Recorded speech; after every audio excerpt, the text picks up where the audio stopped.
네, 여러분 안녕하세요. 노가장TV입니다.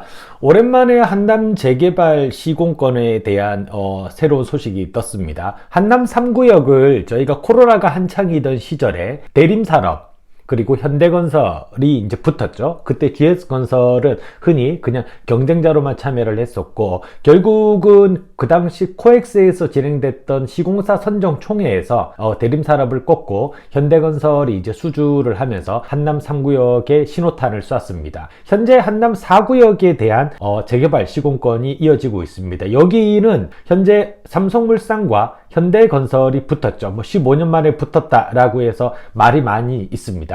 현재 현대건설 같은 경우는 전 가구를 이제 한강조망으로 하겠다. 한남 3구역을 땄으니까 한남 4구역까지 획득을 하게 되면은 총 8,000세대입니다. 8,000세대를 다 DH로 깔아버리겠다라는 거죠. 그러면은 강남권을 바라보는 강북에 있는 한강변 조망권을 가지고 있는 DH 벨트를 만들겠다라고 하는 게 현대건설이 가지고 가는 특징이고요. 거기에 대응하는 삼성물산은 나선형으로 되어 있는 특허 디자인을 쓰겠다라고 하는데, 이게 조금 아쉬운 점 중에 하나가 한남 3구역을 수주할 때 대림산업이 나선형 일명 트위스트 구조로 해서 디자인을 갖고 왔었는데 조합의 반응이 그다지 좋지 않았거든요. 근데 이번에 한남 4구역에 레미안이 갖고 온 디자인이 그와 흡사합니다. 그렇다라고 하면은 객관적으로 봤을 때에는 레미안보다는 현대건설이 DH가 조금 더 입찰해서 이길 가능성을 좀 더 가지고 가지 않나 라는 생각이 들고요.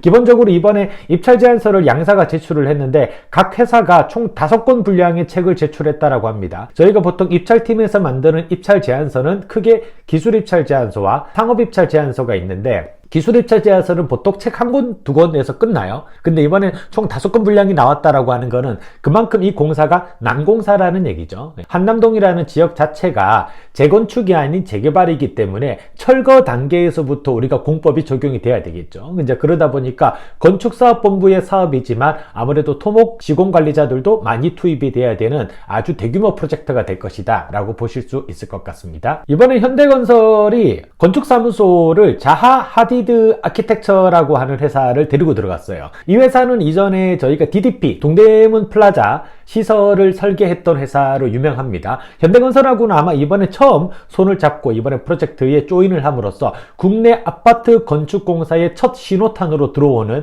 회사다라고 보시면 될 것 같습니다. 그리고 이번에 한남 4구역이 조합이 제시했던 총 사업비는 한 1조 5천억 정도입니다. 이게 저희가 원자재 가격 상승분이 당연히 포함이 안 된 거겠죠. 조합이 낸 금액 자체는 저희가 원자재가 얼마만큼 오를 것이다, 시공비의 변화가 얼마 정도 있을 것이다 라고 하는 체인지 오더 사항을 거의 적용하지 않은 금액이다 라고 보시면 됩니다. 그렇다라고 하면은 이 금액에 맞추어서 삼성물산과 현대건설이 어느 정도로 금액을 제출했냐라고 했을 때 이 둘 다 조합이 제시한 금액보다 낮게 제출했습니다. 삼성물산이 1조 한 5,600억 정도를 냈고요. 현대건설은 그것보다 더 싸게 1조 한 4,800억 정도로 냈어요. 그래서 이 두 회사가 현재 입찰 가격이 한 840억 정도 차이가 납니다. 그렇다라고 하면은 보통 조합보다 더 높은 금액으로 제시를 하거든요. 그만큼 우리가 건설사들은 현재 단계에서는 리스크를 지지 않으려고 최대한 노력을 많이 하는데, 이번에는 조합보다 더 낮은 금액을 써서 냈다라고 하는 거는 그만큼 이거를 따고 싶다라는 거죠. 시공 과정에서 공사비가 늘어날 게 거의 불보듯 뻔한데에도 어쨌든 삼성과 현대가 붙은 대표적인 싸움이기 때문에 여기에서 현대는 삼성이 질 수 없다, 삼성은 현대에 질 수 없다라는 본인들의 의지를 드러낸 것이다 라고 보면 될 것 같습니다. 어쨌든 이 4구역을 누가 수주하느냐에 따라서 앞으로 줄줄이 터질 예상되고 있는 대형 정비사업, 도시정비사업과 관련된 시공권 경쟁에서 아예 그냥 판도 자체가 달라질 거다라고 보시면 될 것 같고요. 어쨌든 이 결과가 이제 곧 나올 겁니다. 이제 이 결과가 나오게 되면은 여러분들이 내년 상반기 공채를 지원하실 때에도 한남 4구역이라고 하는 키워드를 어느 회사 자소서에 쓰실지도 결정을 하실 수 있을 거다라고 생각이 됩니다. 나중에 좀 더 결과가 나오게 되면은 그때 한 번 더 정리를 해서 저희가 영상으로 소개를 드리도록 하겠습니다.